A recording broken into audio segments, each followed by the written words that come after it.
This video is on a fundamental tool for logic and reasoning language, and we're focusing in on the use of language and how that might be relevant to reasoning and argumentation.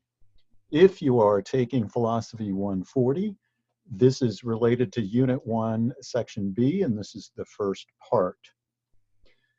Language is a tool. It is our most basic tool when we are doing logic and reasoning. This is what we use. We use language.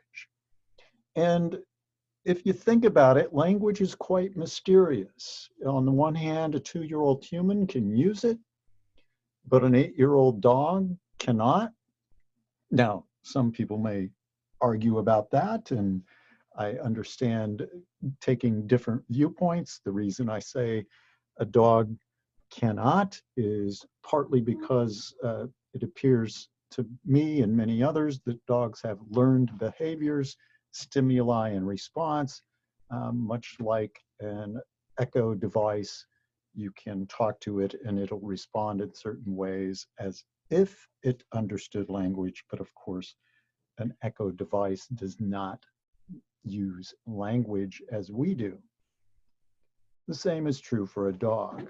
Now, as a language is being learned, there are typically many mistakes with both grammar and vocabulary. So for example, for a toddler may say something like, I already eat it, not learning how to create past tenses, but using a general rule that you would add ed to the end of a verb to make it past tense, but obviously doesn't work all the time, or saying things like me want that, not understanding the distinction between an object and a subject, and using the term mommy as a generic term for women in general, much to the consternation of the toddler's actual mom.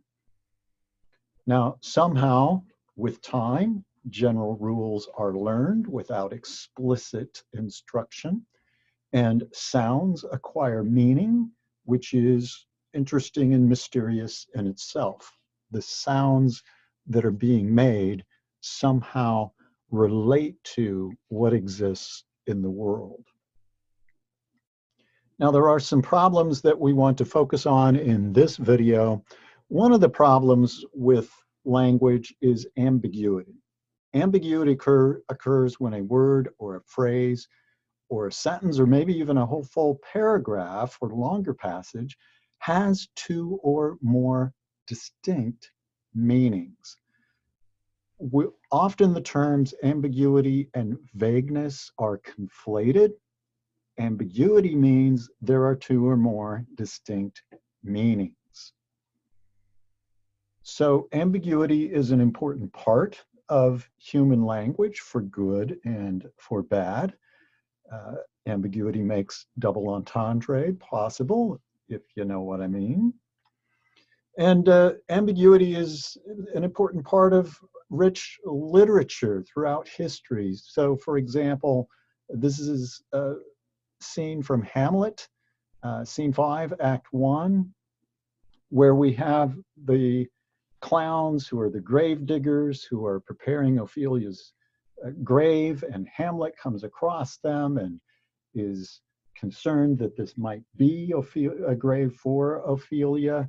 And so we have this conversation about whose grave it is, and the clown says it's mine. The gravedigger says it's mine, right? Well, that is not what Hamlet meant, right? Mine could mean I'm the one who's digging the grave, or it could mean who's going to be buried in the grave. And then we have this going back and forth with the word lie. You lie on it, you lie in it, lie as in being placed, lie as in laying down, lie as in not telling the truth, and you have comedy ensuing. If you want to read the passage, pause the video and do so. Now, for good or for bad, again, ambiguity, we have that word lie and its derivatives with different meanings throughout the passage in Hamlet. Confusions abound, it's humorous, it's for our amusement, and so we can use ambiguity for our entertainment, and we'll see some cases of that again in just a moment. But obviously, this can be problematic when we are trying to communicate clearly and reason carefully. So another example would be this headline that was seen in the WIU student newspaper: "Combat boots visually display death toll at WIU." Now, when I read that, I read it as if there was a death toll, deaths occurring at WIU, and these are keeping track of all the deaths occurring at WIU, which is not, of course, what was intended. Another way of reading this might be to think that combat boots have some LED screen on them displaying the numbers for the death toll. Is that what's going on? You can see there's various forms of ambiguity here. Now, when there's ambiguity in arguments, when there's reasoning and terms are ambiguous, you might end up with fallacious reasoning, and that is a problem, a fallacy. So we have the fallacy of equivocation. This occurs when a word is used with one meaning in one premise and a different meaning in a different premise. So, for example, this rather silly argument: any law can be repealed by the legislative authority, and the law of gravity is a law, and therefore the law of gravity can be repealed by the legislative authority. Obviously, when the first premise states any law can be repealed, it is intended to be restricted to a legislative law, not including laws of nature and so on. Now, it's possible that the ambiguity extends over a larger range of words instead of just one single word. So somebody might say, well, John told Henry that he made a mistake. Now, that is ambiguous. Somebody might respond, well, at least John has the courage to admit his own mistakes, assuming that John told Henry that he, that is, John, made a mistake. But could it mean instead that John told Henry that Henry is the one who made a mistake, right? It's ambiguous the way it is stated there, and without context especially, that is unclear. So we don't want ambiguity to be present when we are trying to reason carefully. Ambiguity can also occur with speech just by how you accent words in a sentence.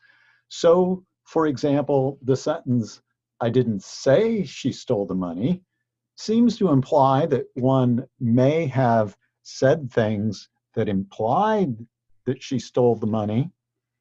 Maybe it was hinted that she stole the money, but it was never explicitly stated that she stole the money.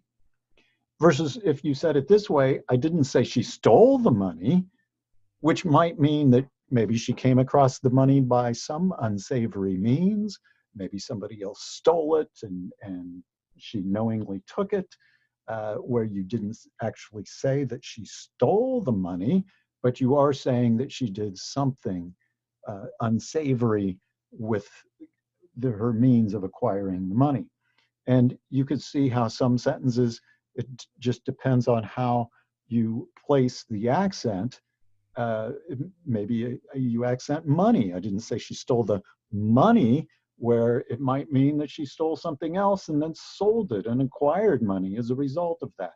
So accent, when we speak verbally, orally, you can hear it, can change the meaning of a sentence. When it's merely printed, that's harder to express. I'm using italics here, but without that, you can have a variety of meanings. Such is the case here with something like the statement, "I would like nothing better than your pecan pie." Now, that sounds like that would be a compliment. However, in this case, he goes on to explain that he would actually prefer to eat nothing rather than eat the pecan pie. Obviously intended as an insult, not as a compliment. So that's ambiguity. Two distinct meanings, and it's not clear which meaning is in use. You can have the fallacy of equivocation that is the problem when we're talking about ambiguity. Another problem is vagueness. Vagueness occurs when there are borderline cases such that it's not clear whether or not a term or a phrase applies. Below, we'll, in just a moment, look at the word close. Other vague terms include bald. Just how bald does one have to be in order to be considered bald? How old does one have to be old? How tall does one have to be in order to be tall? There are no specific cutoffs for any of these words. The same with new or fine or healthy, and a wide variety of words in our language. Because of vagueness, that can cause problems with reasoning, and we'll see that on the next slide. Let's just take a look at what the problem might be with close. So we have this class trip going on, and the teacher instructs the students to stay close to their partner, and the student here, Jason, asked for a definition of close: really close, sort of close, kind of close, nearby close, and he's wondering if being in the range of a walkie-talkie is close enough, which it might be in some contexts, but unfortunately not for Jason in this context. Here's the problem with vagueness when we might try to use it in an argument. So suppose we reason like this: if a person is not bald, then the removal of one hair from their head will not make them bald. Seems to be obviously true, acceptable premise. So if that's true, and you've taken one hair and the person's, of course, not bald, then you could repeat the process, right? And you could repeat it indefinitely. The result would be a person who is not bald. But if it's repeated enough, right, if we remove all of a person's hair from their head, then that person is going to be bald. And the problem is now we have a person who is both bald and not bald, so one might conclude that baldness is an incoherent concept. Now, this argument, this reasoning to the conclusion that baldness is an incoherent concept fails because it neglects to take into account the possibility that baldness is a vague term. There are no specific cutoffs, but there are clear-cut examples of someone who is bald, like Michael Jordan, and somebody else who is clearly not bald, like Tom Cruise, to take two people who are my age as examples. So we have to watch for vagueness as well as ambiguity. Bottom line here, they mean two different things. Ambiguity, two distinct meanings where it may not be clear which meaning is used. Vagueness, meaning there's not a particular cutoff on where the definition applies and where it doesn't apply.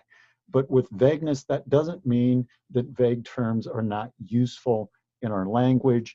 Of course, the words that we gave as examples, tall and so on, bald, doesn't mean that those are useless words. They're just vague. We just have to keep that in mind.